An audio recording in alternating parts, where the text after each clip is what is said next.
First chapter is electric charges and field.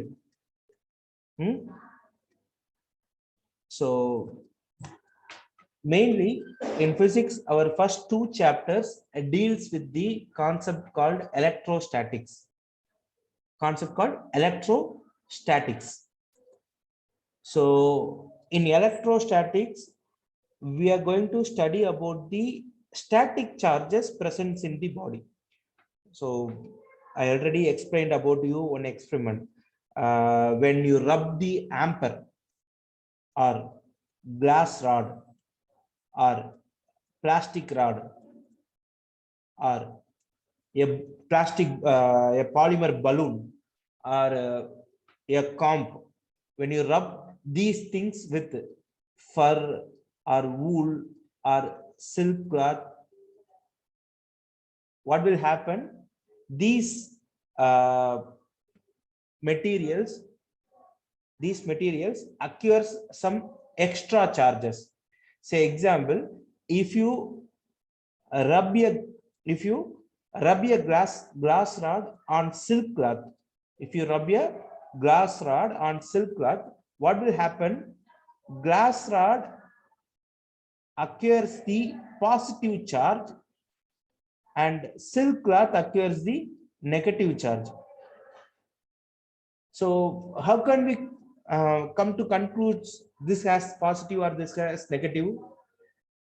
When we bring this, so this is glass rod. So when you rub this glass rod with silk cloth, this glass rod occurs positive charge, and this silk cloth eventually occurs the negative charge. How can I say this occurs positive or this occurs negative charge? We know that in magnet we have North Pole and South Pole.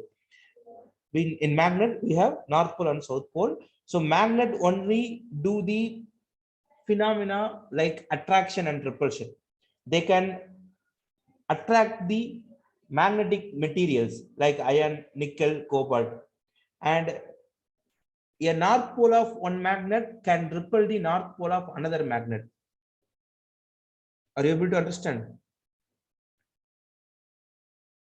Similar to magnet, every material or every matter consists of two kinds of charges. So that was the earliest understanding about the charges. So similar to magnet, when you rub an object with the suitable material like amper with fur, glass rod with silk cloth, so this glass rod eventually loses its negative charge to silk cloth. Glass rod automatically occurs the positive charge and silk cloth occurs the negative charge. So we don't know whether it is positive or negative. Anyhow, when you we will make this kind of conclusion. How?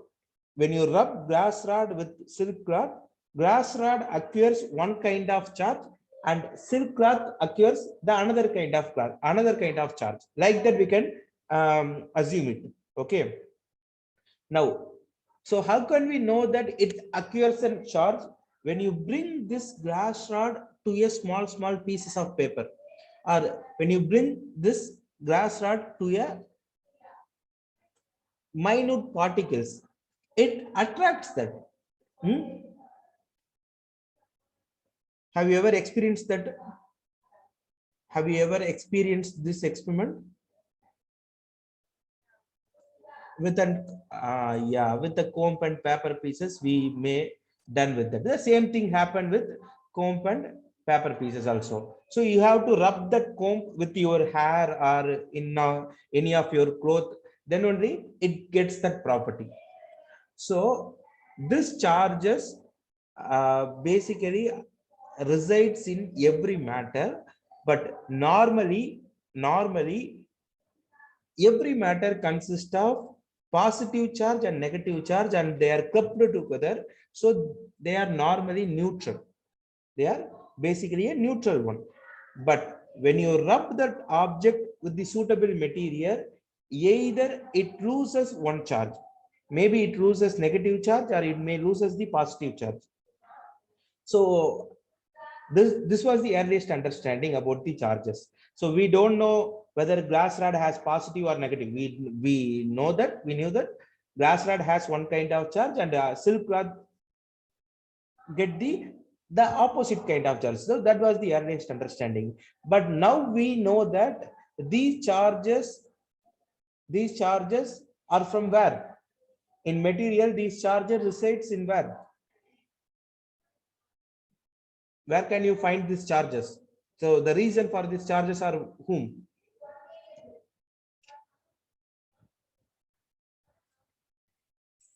In material, we have charges, I told.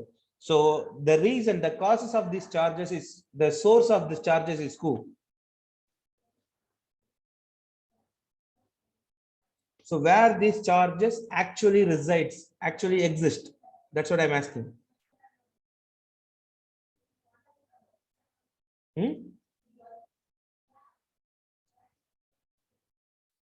So you have, say example, you have plastic rod, pen, pencil, notebook, computer, laptop, dress, human body. Okay, so all are matter only. So I'm asking, in a matter, where is the location of the charge? The Just a minute. Yes, yes, Pooja. So where is the location of these charges? Atom. So these charges, we know that they resides in an atom. So in an atom, where? How they are located?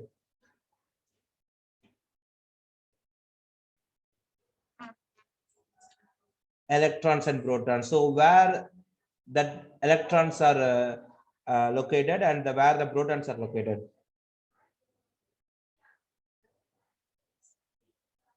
Nucleus of the atom is the location of, it is proton, where we already saw this in chemistry also. In organic chemistry, we were studying about the electronic configuration, 1s2, 2s2, 2p6, like that we were studying, right? Huh? So where is the location of that electrons? It is inside the nucleus or something somewhere else?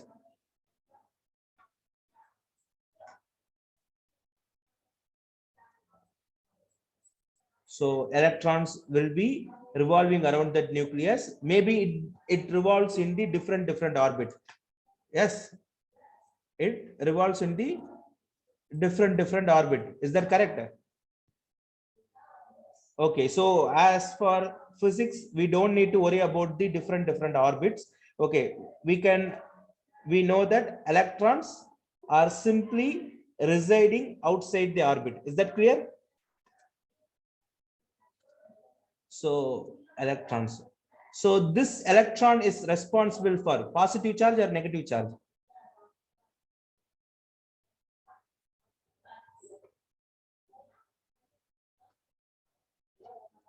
Negative charge. So this proton is responsible for positive charge, and this electron is responsible for negative charge.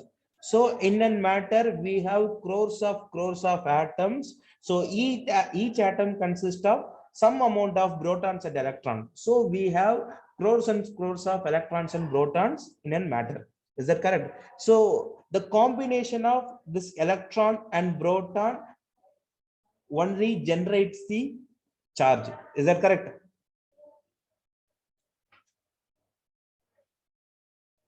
Are you able to follow me? Huh? Okay. Now, listen carefully. Listen carefully.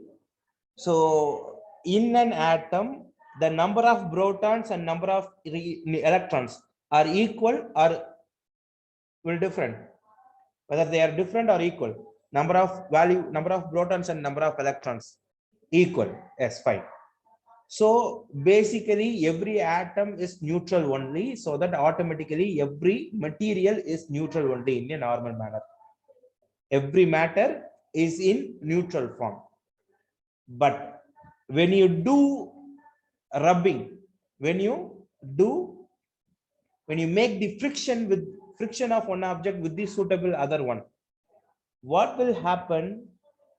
The outer orbit electrons, the electrons resides in the outer orbit, may escape from one body to another body, may escape from one body to another body. This proton, the number of protons won't change, the value of number of protons won't change. So that's the thing you have to always remember. So we can't change the number of protons, you can't easily change the number of protons, but that outer orbit electron we can easily make that electron to move from one atom to another atom. Also we can make that electron to move from one body to another body because of rubbing, because of the contact. We can make that electron to move from one body to another body. Is that clear? Is that clear?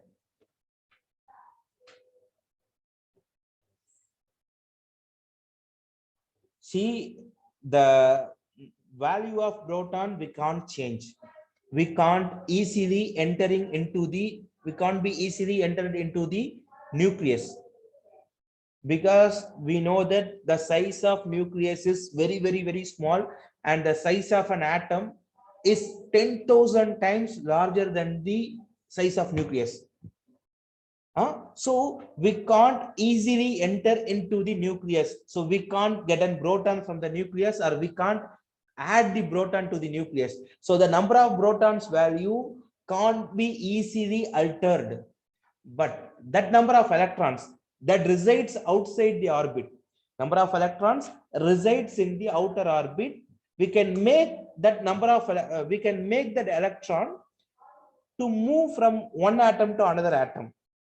We can make an electron to move from one atom to another atom, and also we can make an electron to move from one body to another body by using the rubbing, by making the friction, or by making just contact.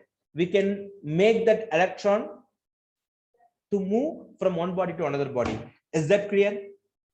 So this number of electrons plays a role in charges.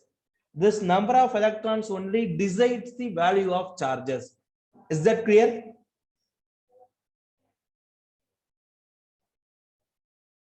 Pooja, is that clear or not?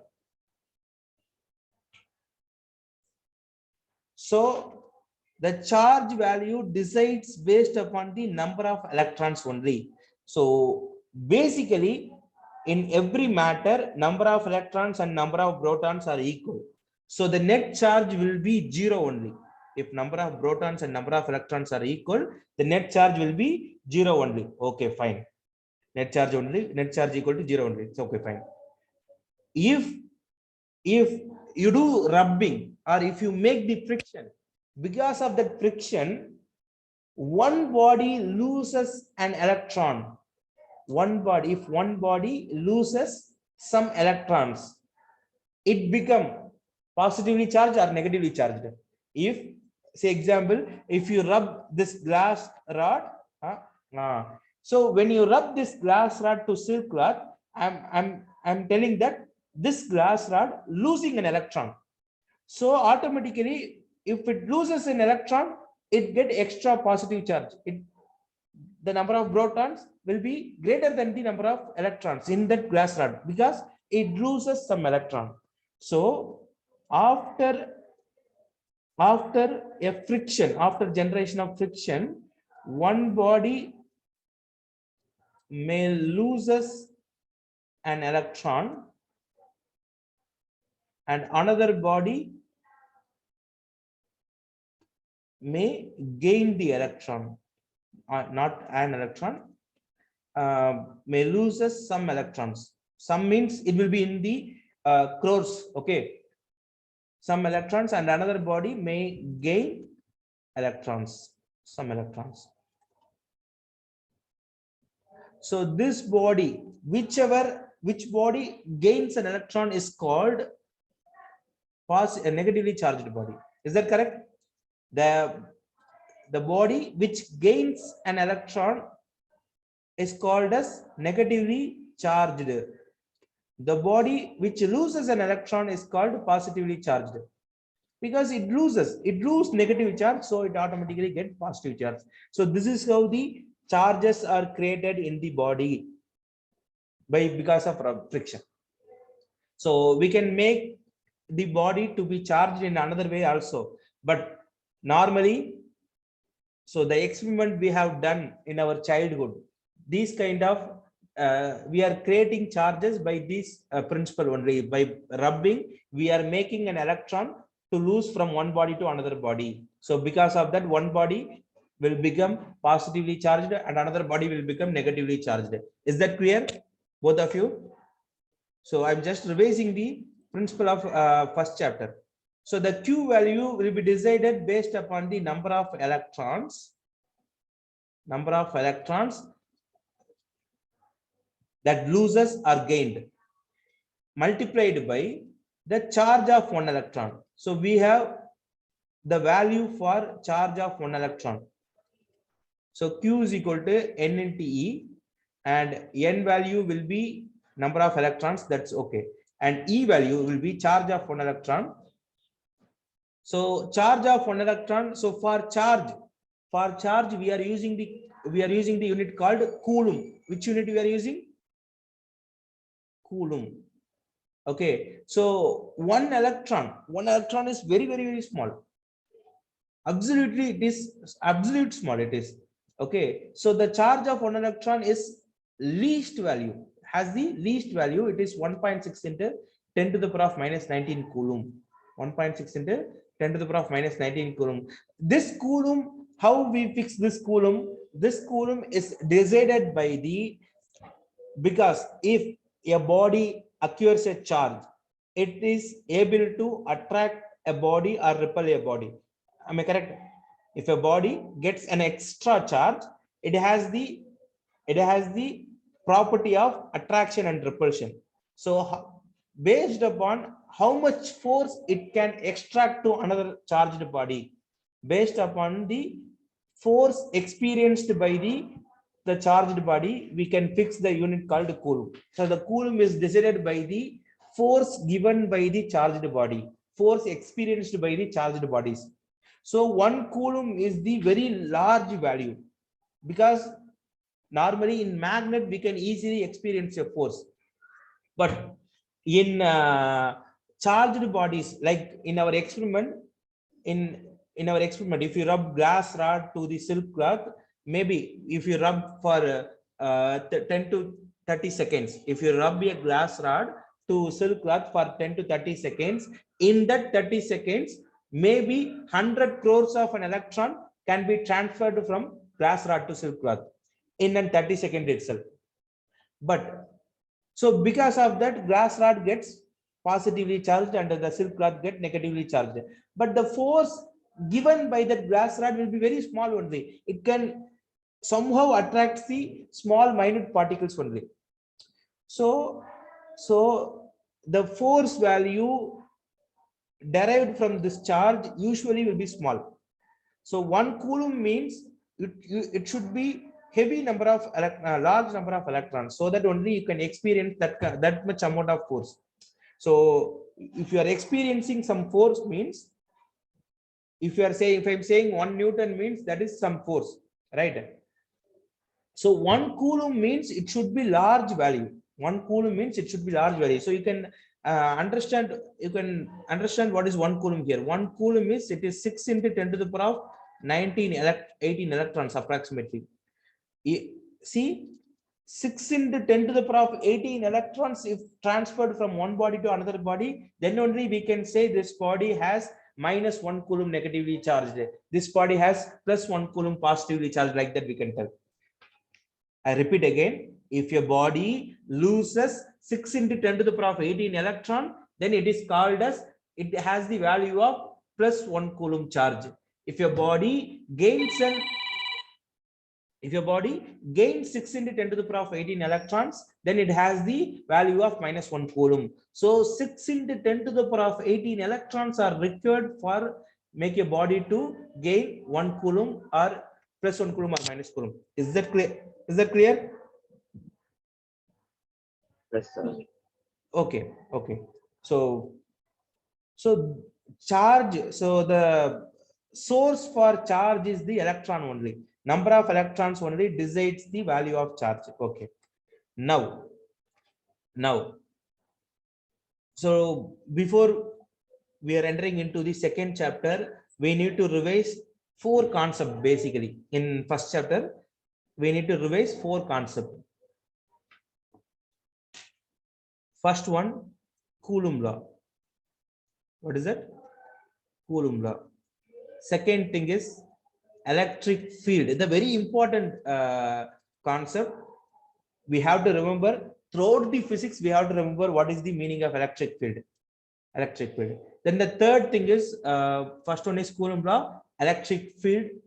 Then electric dipole. The meaning of electric dipole.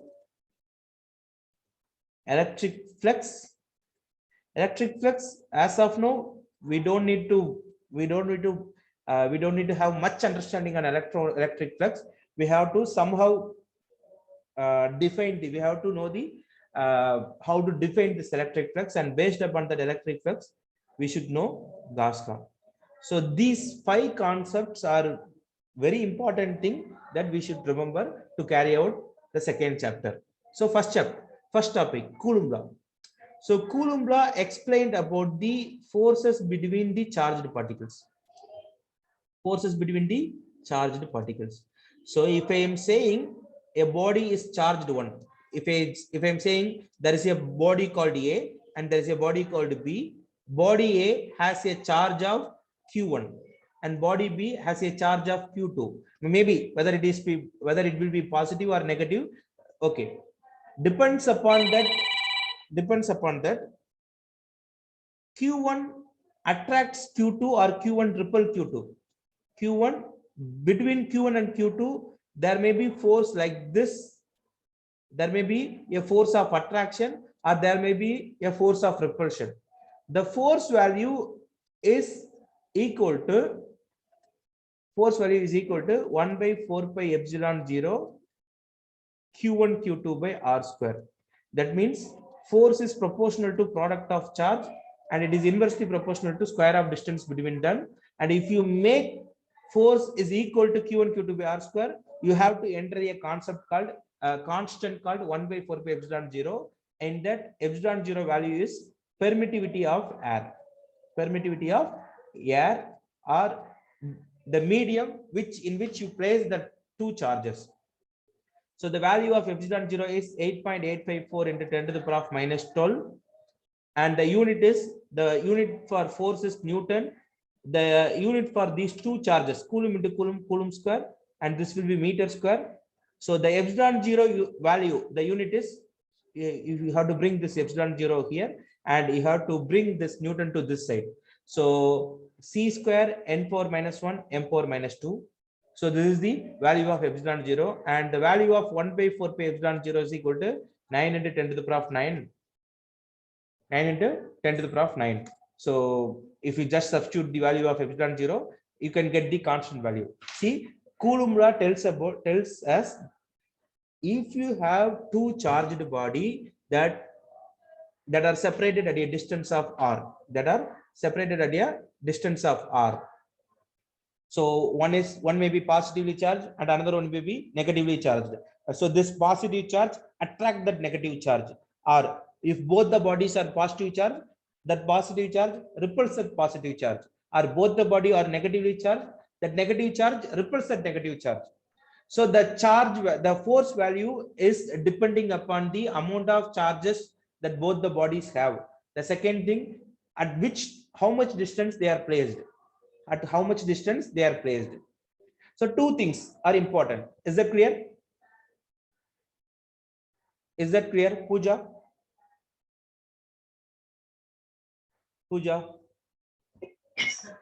So do you have any problems in this? Are you clear with this Coulomb law? If you have any doubts, you can ask, because you didn't attend first chapter, so you can I'll give you a chance. Anything you want me to repeat? Any area you want me to repeat? No. Okay, you are clear with that. Ashik, what about you? So you already know this, right? Ashik? Okay. Now, okay. See, if I have one charge, see, you have to clear with this one. Say example, let me take a table. Let me take a table. Tell me. So I'm just placing a magnet here. I'm just placing a magnet here. Okay. I'm just placing a magnet here. Okay. This is the table. So maybe this will be the small magnet. Let it be a small magnet. Now I have a iron piece. Let it be a iron rod. Okay. A small iron rod I'm having here. Some 5 to 10 meter distance from this table. Now tell me, this small magnet, is this small magnet able to attract this rod or not? Is this small magnet able to attract this rod or not? So this rod, I kept this rod some 2 to 3 meters from the table. So a normal table, dining table, you can assume your dining table. At the center of dining table, you are placing a small magnet. Okay, like size of an eraser you are using eraser, right? At that size, you are having a magnet. Now you kept a rod which is placed 2 meters from this table. Now tell me, is this magnet able to attract this rod or not? Tell me,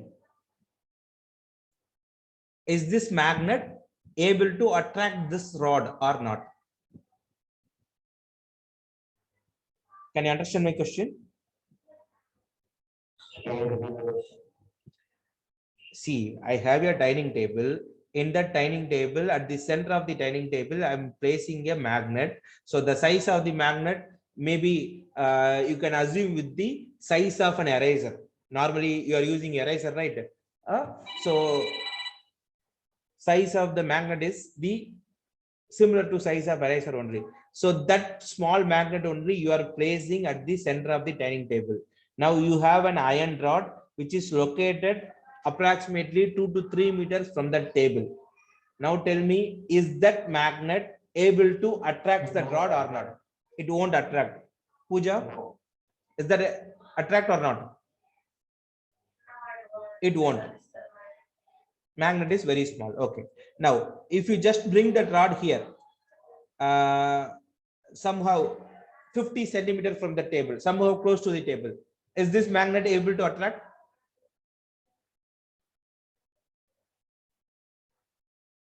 Just for your assumption, you can tell me, is this able to attract or not?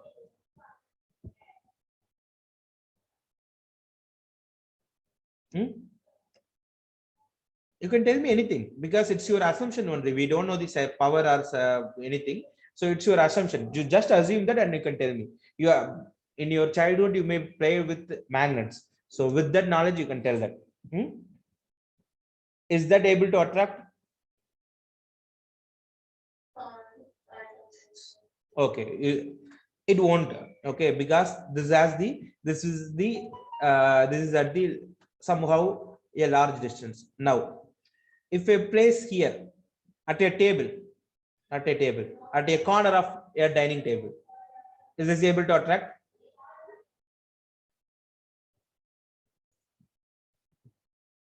Attract or not?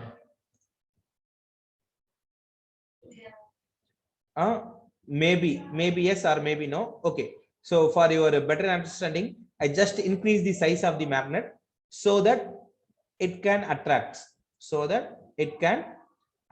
this rod, right? So if you place this rod anywhere in the table, the iron piece, the magnet can attract that rod. Is that clear? If you place anywhere in the table, so you can place here, you can place here, you can place here, you can place here, you can place here, you can place here. Anyhow, you can place that magnet can able to attract the then magnet can attract the iron rod. Am I correct? Am I correct? In a table. Okay. But if you place outside the table, it is not able to attract. If you place outside the table, it is not able to attract. So for this magnet, for this magnet, okay, the region of the table is the magnetic field. For this magnet, the region of the table is magnetic field, which means in that area only any piece of matter can able to experience that magnetic force. Do you understand? For that table, for that magnet, the table is the magnetic field. So the area of the table is the magnetic field. Is that correct? Because in magnetic field only you are experiencing the force. Okay. Am I correct? Hmm? Am I correct or not? Okay. Now the same thing only will be applying on electric field concept. In electric field, instead of magnet, you are having a charge. You are having a charge. Let it be the value of charge is Q. And magnet, the magnet can attract another magnet or iron or nickel or cobalt, like some kind of magnetic substances it can attract. Other than the object, it cannot attract. Am I correct? Like a magnet can't attract the plastic. A magnet cannot attract the aluminum. So magnet is able to attract only copper, nickel, cobalt, the kind of material only it can able to it is able to attract. Am I correct? Am I correct or not? Like that, a charge, let it be plus charge or minus charge, let it be plus charge. A charge is also able to attract or repel. That means a charge is able to provide the force on another charge only. Am I correct? The charge is able to provide the force on another charge only. It can't able to provide the force on some other body. Is that correct? Is that correct? Yes or no? So surrounding to this charge, we can draw some places. We can put some places. So with this area only, if you place any charge, in this area, okay, in this area, maybe here, or maybe here, maybe here, maybe here, maybe here, maybe here. Okay, if you place any charge anywhere within this area, these charges are either attracted or repelled by this charge, depending upon whether we are placing a positive charge or negative charge. If you are placing a positive charge, it attracts, it repels. If you place the negative charge, it attracts, because we are using a positive charge. So that positive charge creates an electric field surrounds that. In that electric field, if you bring another charge, that charge will undergo a repulsion or attraction. Is that clear? So this is the main understanding I want you to remember always, because the second chapter also deals with the same concept. If you want to understand the electrostatic potential, you should have the clear understanding on electric field. So only I'm repeating and again. Is this clear? So electric field is the region in which a charge can experience a force. Is this clear? So electric field is the region. So this is the region. This is the region.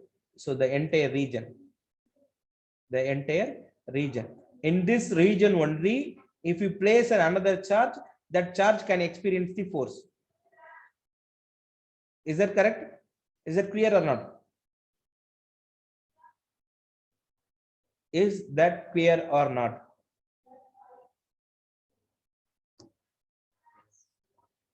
Pooja, what about you? Which one you want me to repeat?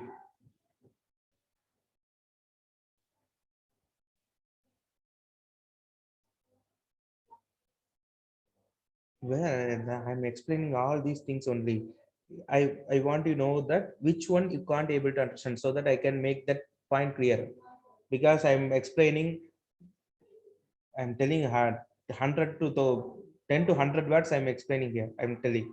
So I want you to tell the exact point which you want to repeat. You want me to repeat. This area I couldn't get understand. That's only I'm asking.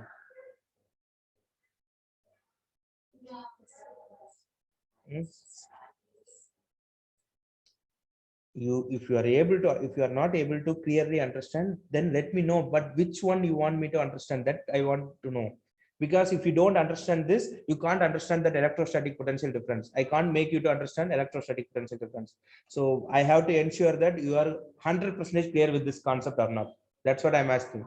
So if you don't understand, tell me which area are you getting confused. Is that clear? So don't hesitate. So if you are asking any doubts, be clear on your doubts. Be precise on your doubts. Don't just tell me, just repeat that concept. If you want me to repeat means I have to repeat from the starting.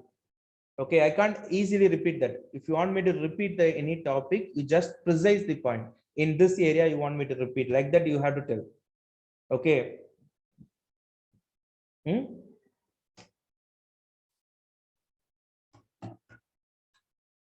Because I'm not able to repeat all the things, because in electric field itself, I'm just explaining the concept of electric field. In for the past 5 minutes, I'm explaining the concept of electric field. So if you just say repeat the concept means I need to explain, I need to repeat the entire 5 minutes. So you have to be very precise on your doubts. Okay. So the thing is, the concept of electric field, a magnet creates a magnetic field surrounds that. Similar to that, a charge can create an electric field surrounds that. Is this clear? So if you place the magnet at the center of the table, maybe the entire table acts as the magnetic field. Magnetic field means if you bring any other object, like any other magnet, like a iron rod, like a iron piece of iron nail, that matter experiences the force because of that magnet you are placing on the table. Because of the magnet you are placing on the table. Similar to that, if you have a charge, the surrounding to the charge at particular area, at particular region, surrounding to the charge for a particular region, you may experience a force. So that region is known as electric field. That region is known as electric field. So how to verify that where this field has the electric field or not, this region has the electric field or not? How can we verify that? We have to bring a charge. We have to bring a charge. That charge is called as, Asi, can you tell me what is the name of that charge?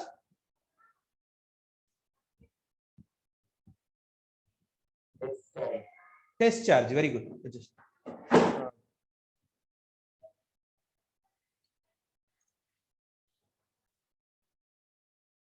So I have a charge, surrounding to that charge, I have an electric field. If I want to verify that whether I'm having an electric field or not, I have to bring a test charge. I have to bring a test charge. So the force experienced by the test charge is known as what?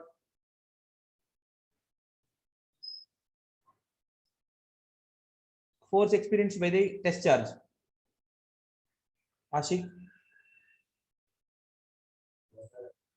is called as force experienced by the test charge is known as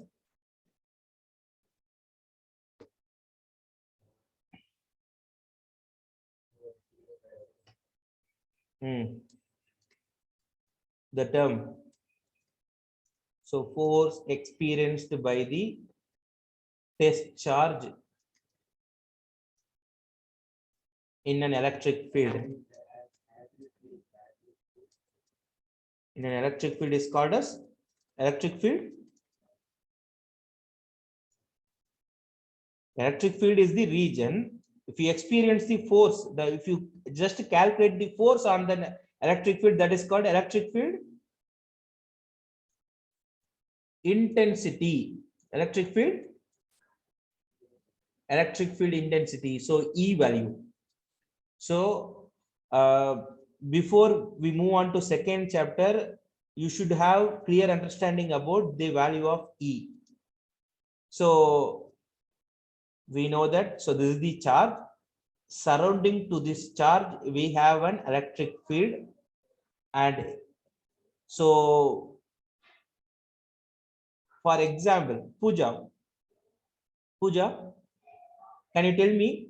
I'm placing a test charge here. So let it be test charge is equal to Q0. I'm placing a test charge here and one test charge here. So one test charge at this point, let it be A point. Another test charge at point B. So this is the source charge. This is the source charge. Because of this charge only, electric field is created. Now I want to verify that whether I'm experiencing the force or not. So I'm placing a test charge here. That point is A, and another charge I'm placing at here, point B. Tell me, A or B, which point has the high electric field intensity? Which point experiences the highest force? Point A or point B? Why point B?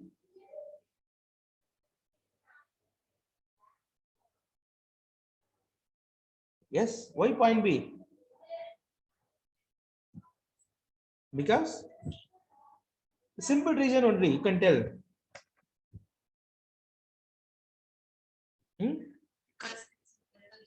It is near the charge Q, that's it. So already here force value, we know that force is inversely proportional to the square of distance. So if you lower the distance, automatically you will get more force. So electric field intensity at B is greater than electric field intensity at A. So this is the source charge. Electric field at intensity as B is equal to. So now tell me, Pooja. So let me take this distance is equal to R1 and this distance is equal to R2. Now force experienced by the test charge Q0 placed on point A. What is the value? So you know the formula. From that formula, you have to tell what is the force experienced by this Q0. At point A, I am placing a test charge that is known as Q0. So you have to tell me force experienced by the test charge Q0 placed on point A. Tell me. You know the formula, right? From that formula, just try to tell. The same formula only. It is.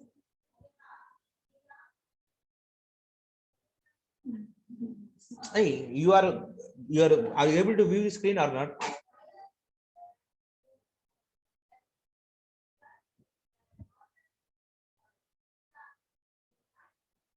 Is the screen visible or not? In that you have formula for force, right? You just see it and repeat it. That's what I'm asking from you.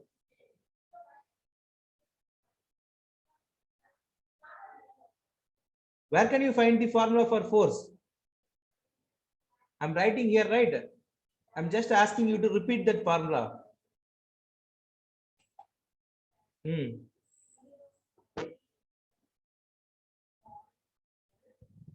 Yes, Pooja. Hello. Yeah, tell me fast.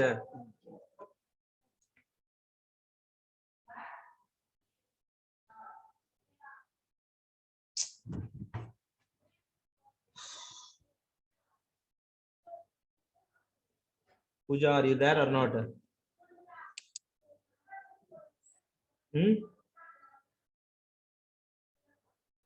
Hello.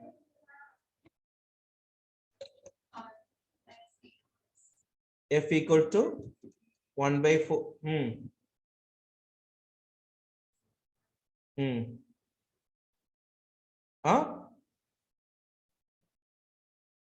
That is epsilon 0. It is not E. It is what?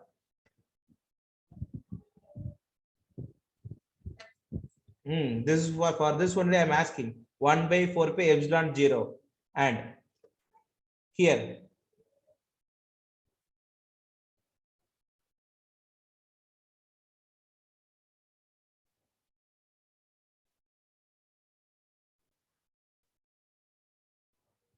Just tell that. What is there? Q1, Q2. Instead of Q1, we are having here. Instead of Q1, we are having. Instead of Q1, we are having here. What is the value we are having? So here we are having two charges. One charge is Q1 and another charge is Q2. Similar to that, we have two charges here, right? The source charge. What is the source charge here? R1 and R2 is the distance. What are you listening actually? Q1 and Q2 is the charge. Here, what is the charge? What is the reason for that electric field?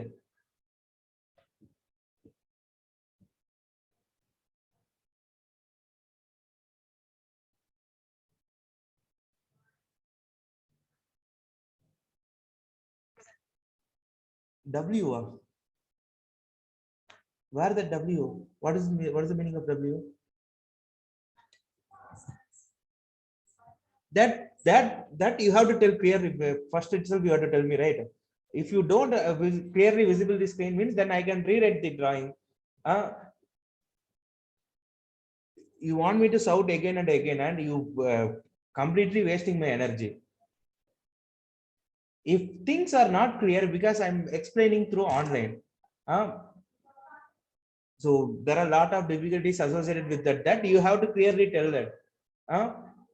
Without seeing the picture clearly, how can you interpret that?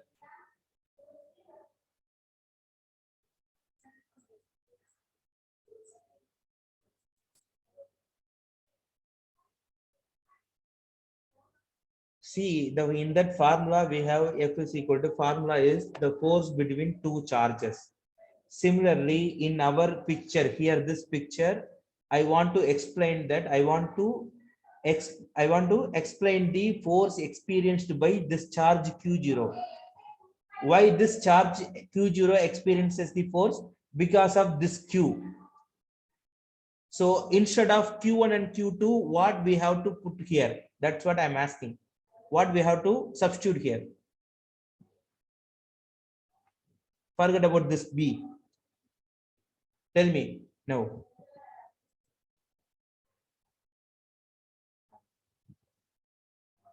See, here we have two charges. One is Q1 and another one is Q2. Okay, this Q1 either attracts or repels this Q2. Similar to that, this Q2 is also attract or repels Q1. So that force only is explained by this formula. The value of force only is calculated by using this formula. So that force is depending upon the value of the two charges, and also it depends upon the how much distance we are placing that two charges. Similar to that, we have a charge here.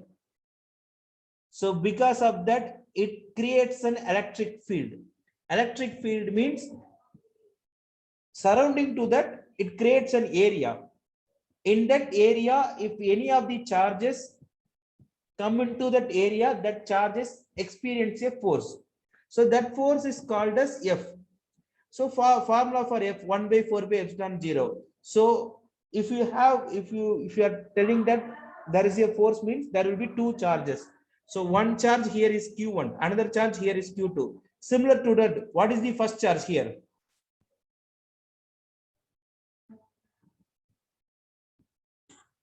The source charge is what?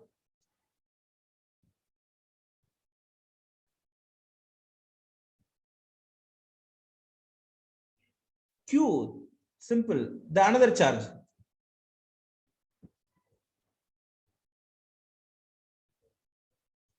Which charge experience the force because of this Q? Which charge experience the force because of this Q? Q0. That is called as, that Q0 is known as what? That Q0 is the test charge. Very good.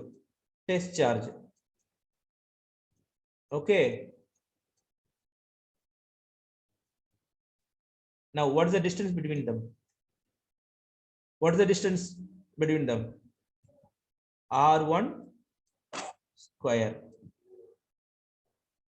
Haba. Is that clear? Now. So, if you want to find electric field intensity, Asik, tell me that what value we have to take for test charge?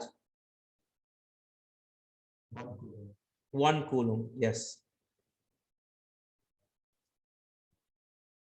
Q0 is equal to 1 coulomb.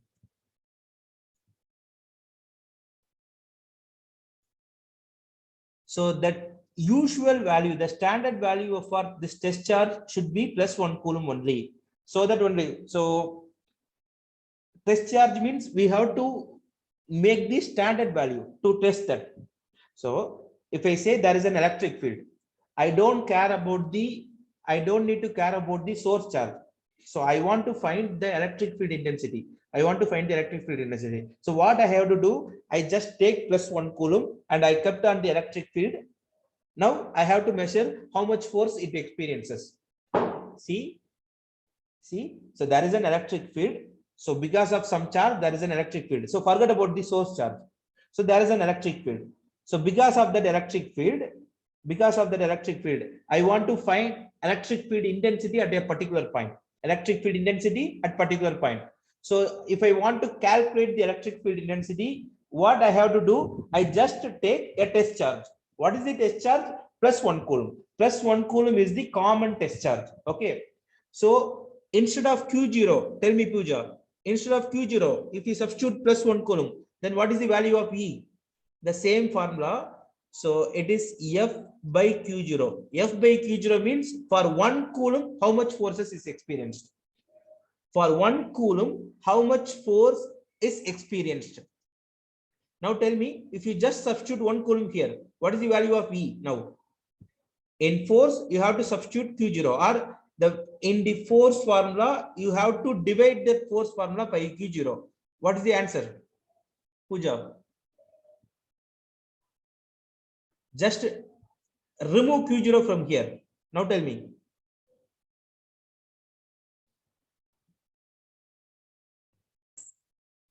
In this formula, you have to substitute Q0 value as 1. That's it.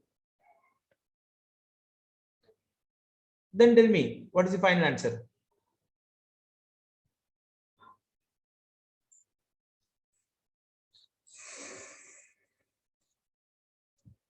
Yes, tell me. The same thing only, just only one change you are changing. 1 by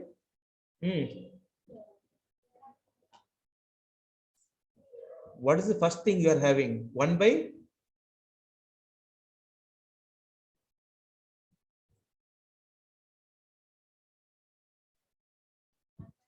uh, 1 by 4 pi epsilon 0 q by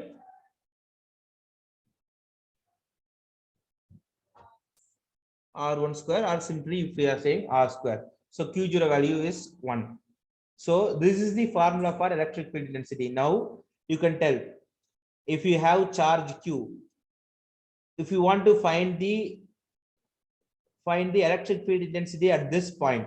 So what you have to do? You just bring plus 1 coulomb here. So what is the force experienced? It is Q by 4 pi epsilon 0 R square. So what is the force experienced? That is electric field. What is the electric field intensity? Q by 4 by epsilon 0 R square. Is that clear? So if I say there is a charge Q, if I want to calculate the electric field intensity at a distance R, the formula is Q by 4 by epsilon 0 R square. Is that clear or not?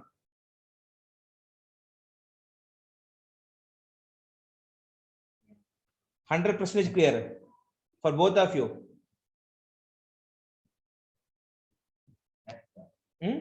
Okay.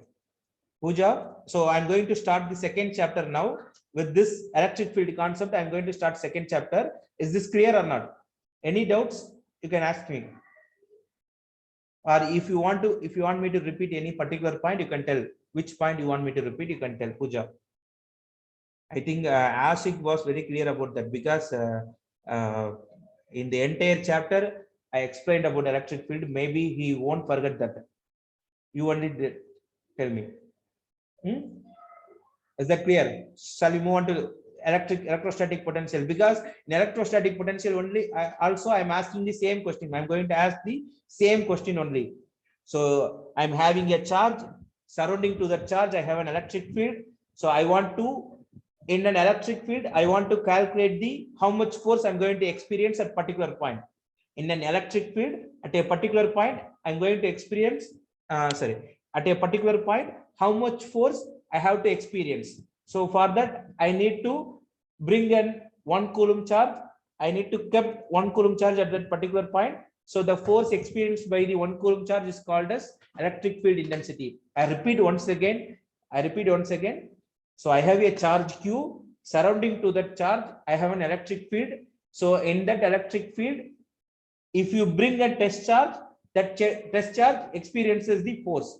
So what is the test charge you have to bring? That is plus 1 coulomb. So the force experienced by the test charge at a particular point, the force experienced by the test charge at a particular point is called as electric field intensity.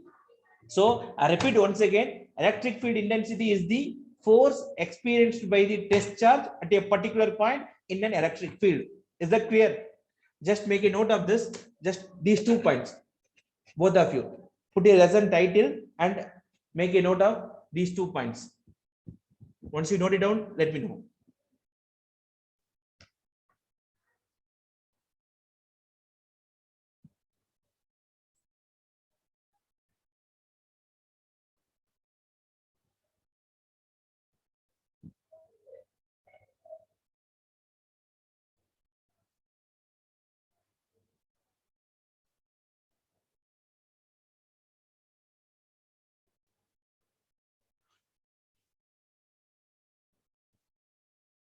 Both of you taking notes?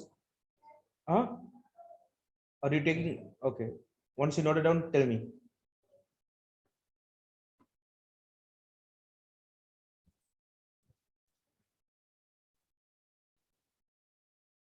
So in first chapter, we are dealing with the static charges. Static charges means, so there is a charge. If you bring another charge near to that charge, you may experience the force. So how to calculate the force? How to calculate the electric field intensity? So that is the scope of first chapter. Now, what is the use of this charge? Why we need to study about these charges? Because this charges only is responsible for electricity. If there is so nowadays, living without electricity is almost impossible. Electricity is the essential thing for a living being, for a better living. Am I correct? So to understand the reason behind the causes of, or to understand the phenomena of electricity, we should have, yes. I'm starting. This is second chapter only. I'm explaining. Okay. Class will be until 7 here. What is the time there? So 5:30 we will keep up to. Okay. So we will finish the introduction about electrostatic potential difference. So the purpose of this chapter, the purpose of the entire first volume is we have to make sure that we should have the clear view about the phenomena of electricity phenomena. So what is electric current? How that electrical appliances are working? So how this electric current is responsible for the running of electricity? How can we produce the electricity? So that's the scope of this entire chapter, the entire first volume. So in that, the first scope is study about the static charges. Okay, fine. Now the second thing, we have to understand about the energy associated with these charges. What is that? Energy associated with that charges. So that's the scope of this chapter. Now, see the first topic, electrostatic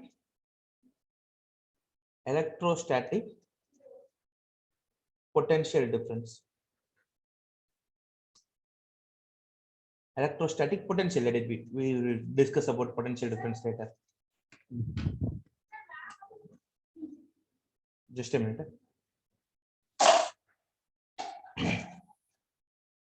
Can you hear me? Can you hear me? Both of you? Hello.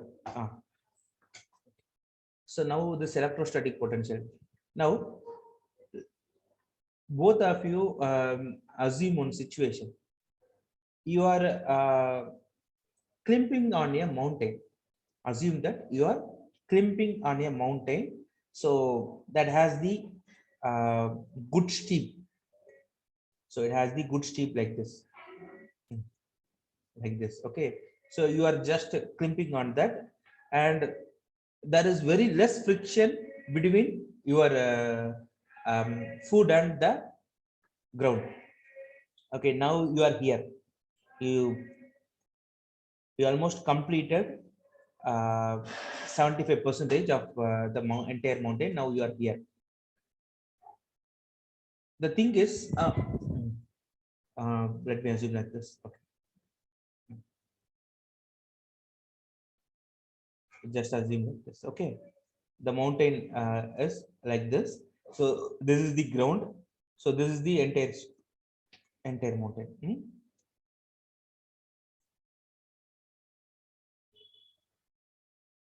Okay. So are you able to visualize the content?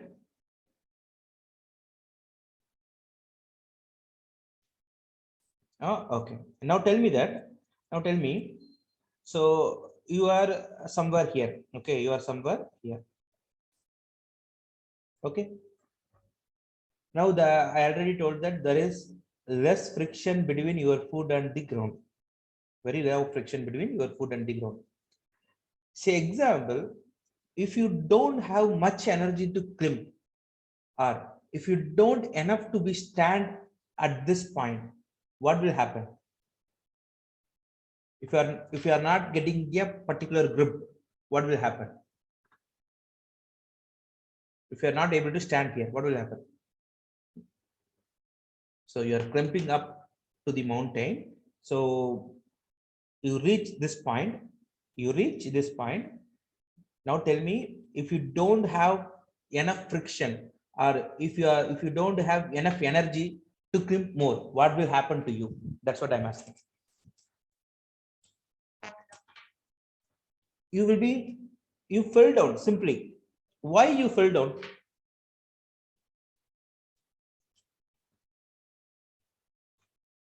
Why can't you stand there? Which makes you to fall down?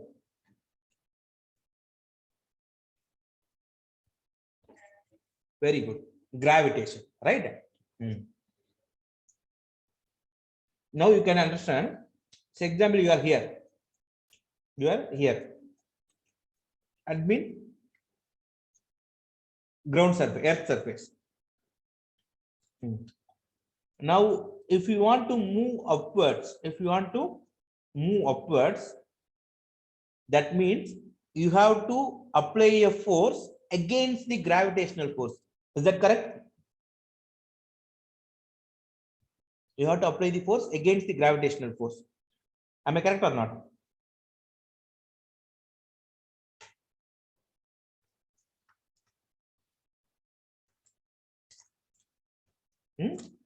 So if you are here, you are applying so much of force and you moved up to this distance. So at this point, to stay at this point, if you want to stay at this point, your body needs some energy. Am I correct? Your body needs some energy. If you don't have that energy, what will happen? You just fell down. That means whatever the energy stored in your body will be converted into a kinetic energy. Am I correct?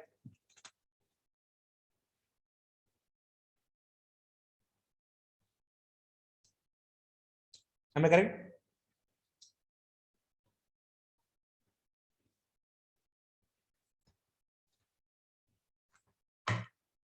So to stay at this point against the gravitational force, you need some energy.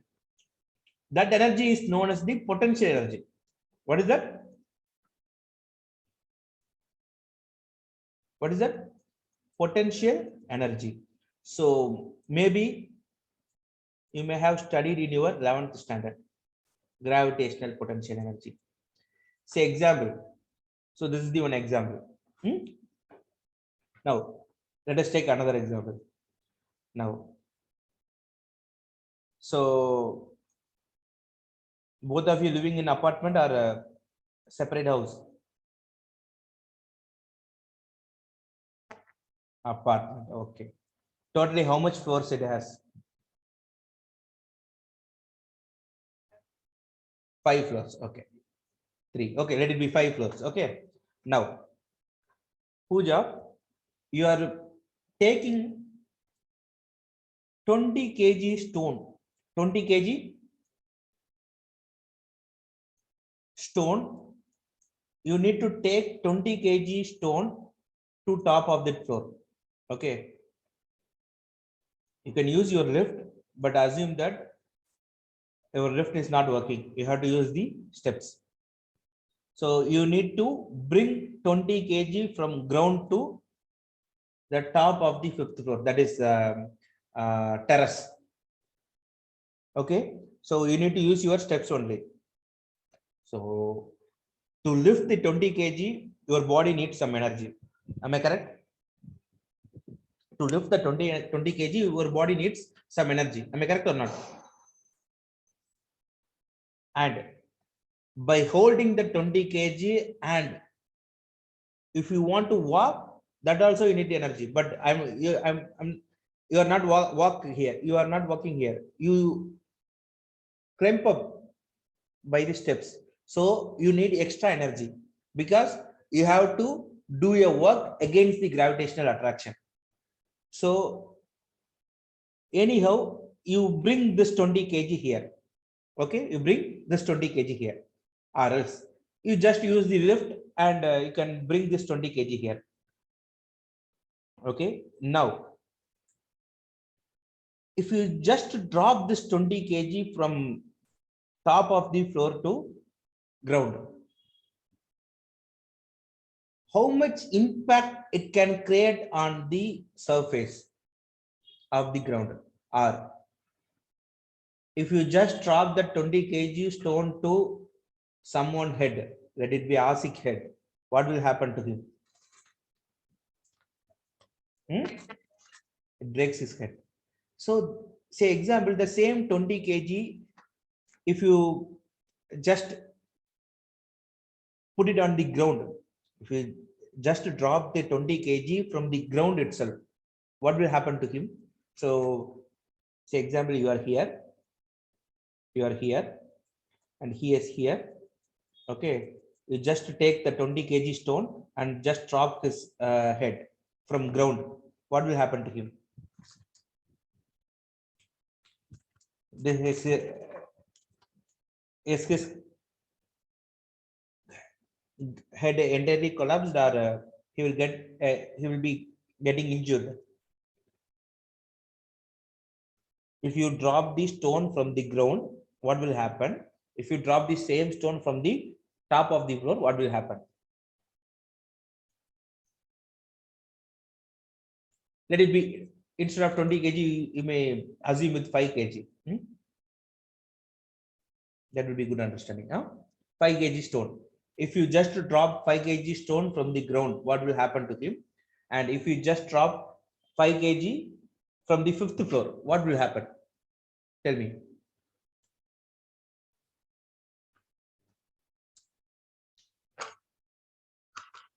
Do you understand my question?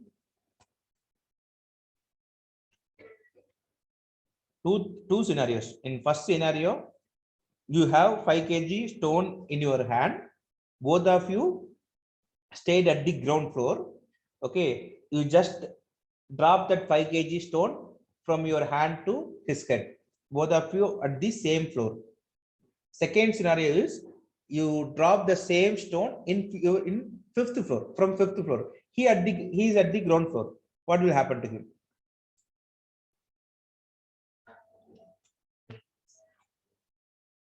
In both the scenario, what will happen?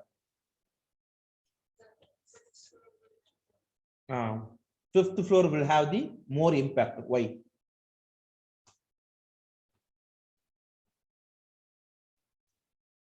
Dropping from 5th floor will have more impact. Both of you only, I'm asking. Why?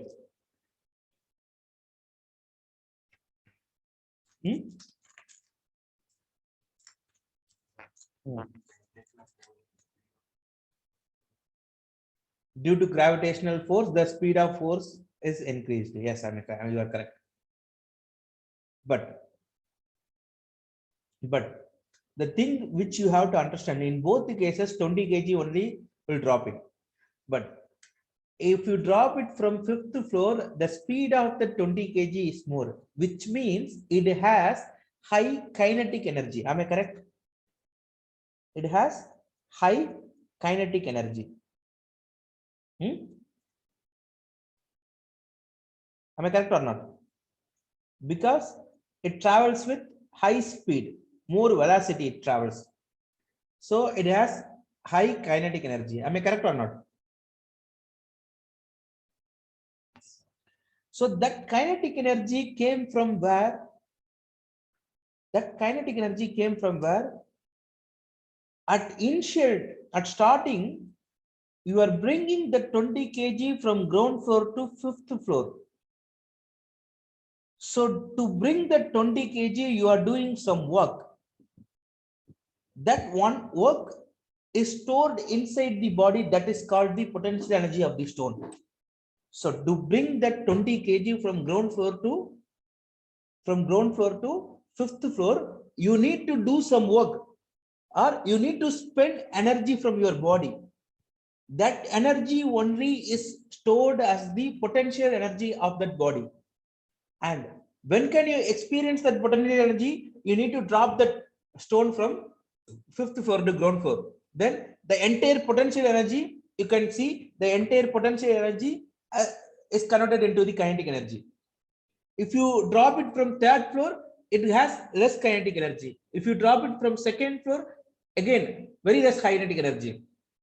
If you drop it from 5th floor, more kinetic energy. If you drop it from 10th floor, very high kinetic energy. So that kinetic energy came from where? Because you are doing work. You are doing work to bring the stone from ground floor to 5th floor against the gravitational force. So this is what you have to understand. I'm doing a work to bring the stone against the gravitational force. So how much distance I need to move? How much distance I need to move against the gravitational force? That much energy I need to spend. that much energy is stored as the gravitational potential energy of that body that you can experience when you allow that body to drop, when you allow the body to fall down. Is that clear? So this understanding is very important to understand electrostatic potential. So the only one point, if you are if you are clear with this concept, only one point only you need to understand about electrostatic potential. You are clear about this concept or not? Both of you, 100% is clear? Both of you, 100% is clear with this, or you want me to repeat again? Okay. Now come to here, electrostatic potential. Instead of gravitational potential, we have electric potential. Now see, I have a charge here. So because of this charge, repeat. I have a charge here. So because of this charge, I have an electric field surrounds it.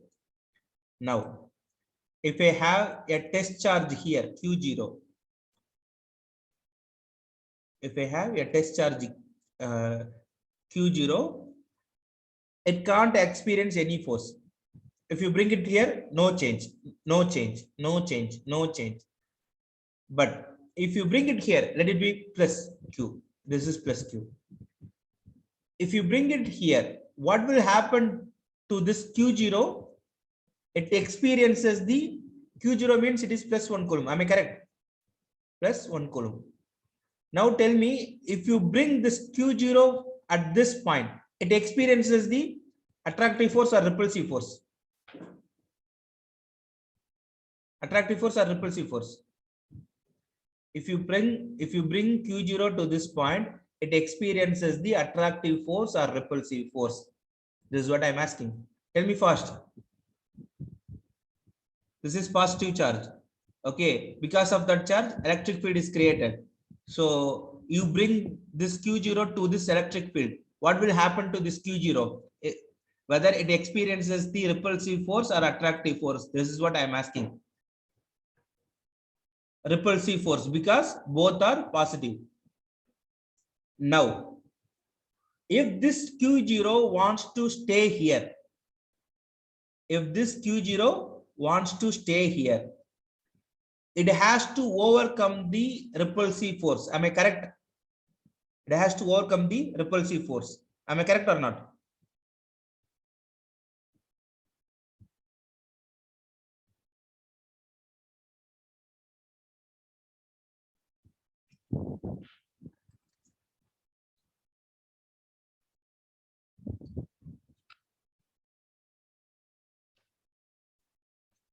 Yes.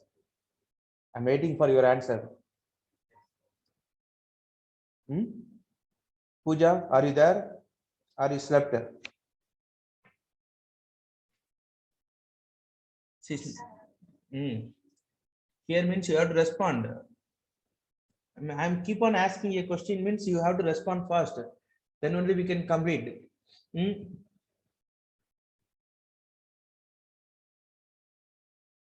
So what's my question? If this Q0 wants to stay here, it has to overcome this repulsive force.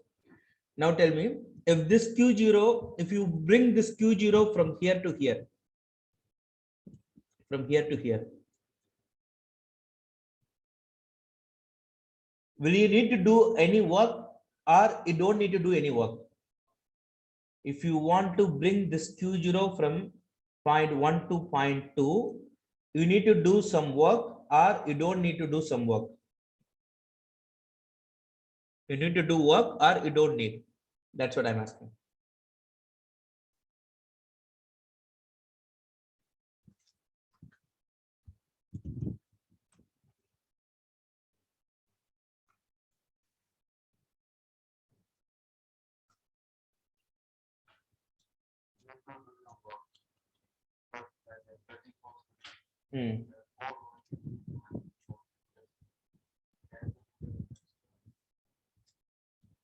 Very good. So we have to do an external work to bring this Q0 from point 1 to point 2 because to oppose this repulsive force. So that force is known as the potential difference between point 1 and point 2. So now I'm going to define electric potential. So let me forget about point 1 and point 2. So let me take point P. Electric static potential at point P means electrostatic potential at point P. Point P. That means if you bring a test charge from outside to point P, you have to do some work. So it is the work done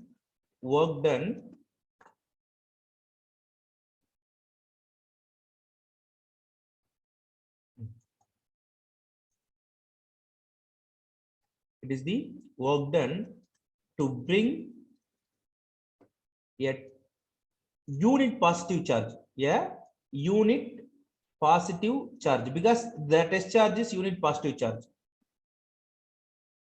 From where?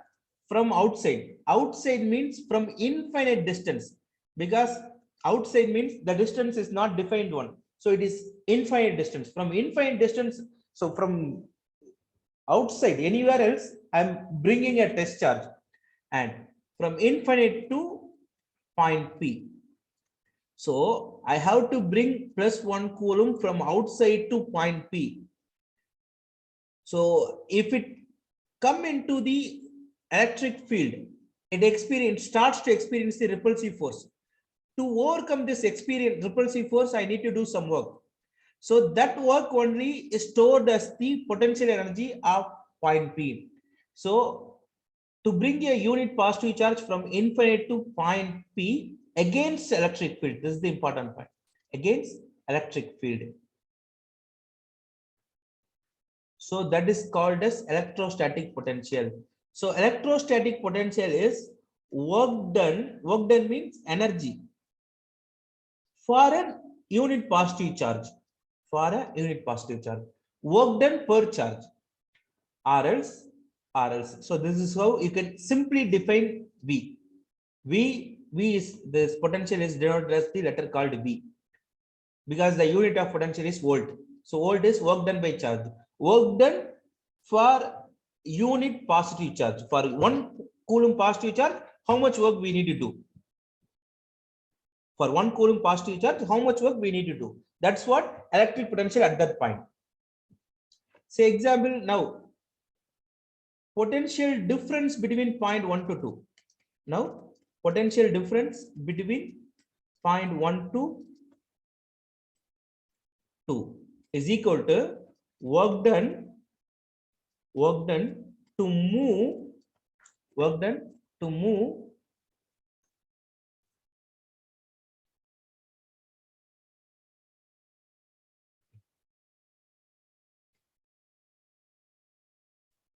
+1 coulomb charge, that is unit positive charge, from one point to another.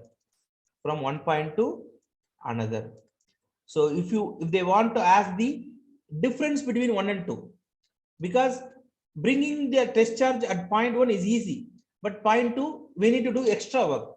So the difference between the energy of 1 and 2 is potential difference.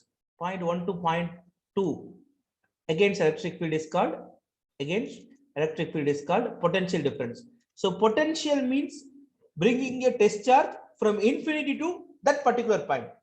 That is electric potential at a point.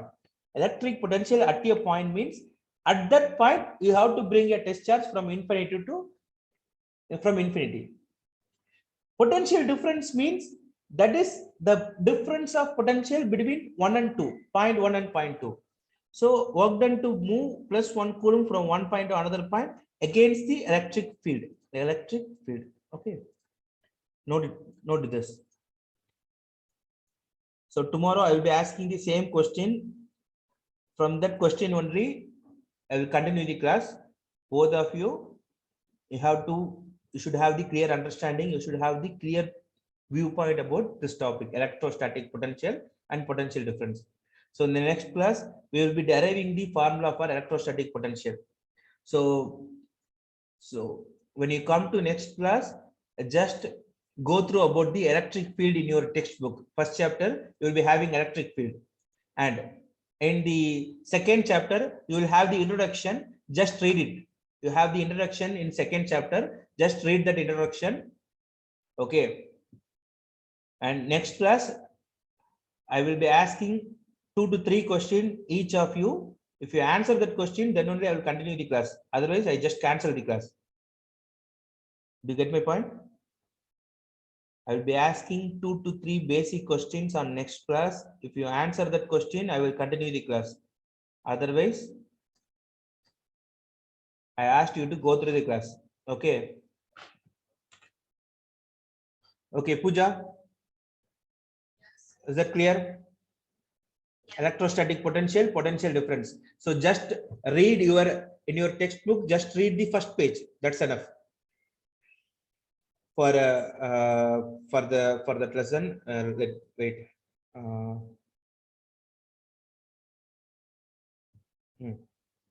Just read the first page and half of the second page. That's enough. That's more than enough. If you understand the first page, complete the introduction. In the first page, they gave some introduction. So just go through that. And also in second chapter, just go through the introduction. In first chapter, read the electric field concept completely, thoroughly. Okay. So tomorrow, can we keep it on morning? Is there any possibilities to keep a class on morning? Anytime? That's what I'm asking from you. I'm convenient with any timing, morning.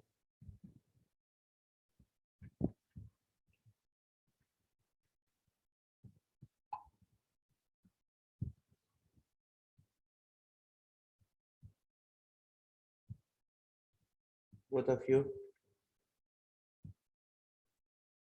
Yes, சொல்லுங்க.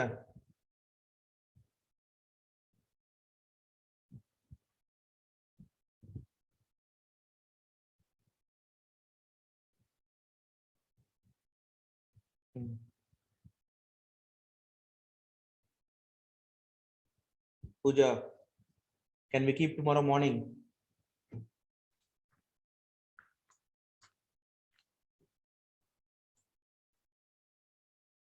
Around this time means?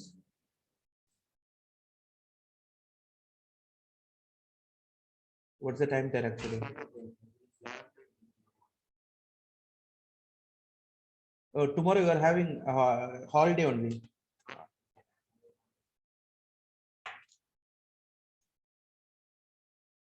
You are having class from 12 to 4. Pooja, what about you?